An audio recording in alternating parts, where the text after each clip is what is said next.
Saudara, harga beras di Kabupaten Aceh Besar terus mengalami kenaikan dalam sepekan terakhir. Ya, tidak hanya warga, kenaikan juga dikeluhkan oleh para pedagang akibat penurunan omset.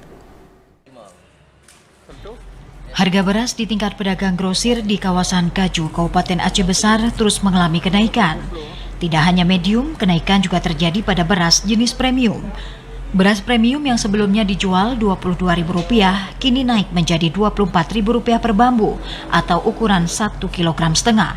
Sementara untuk beras jenis medium naik menjadi Rp22.000 dari sebelumnya Rp18.000.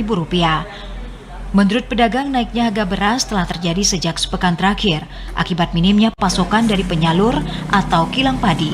Kenaikan berdampak pada menurunnya omset pedagang akibat lemahnya daya beli masyarakat. Turunnya omset pedagang juga akibat beralihnya pengusaha warung nasi dari menggunakan beras premium ke beras dengan harga terjangkau.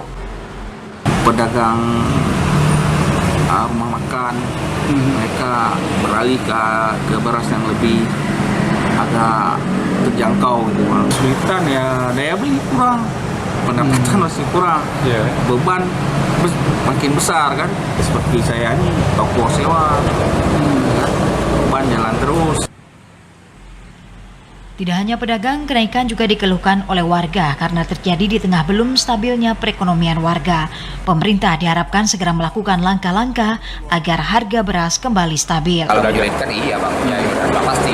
Tapi ya mau nggak mau ya gimana kan gitu.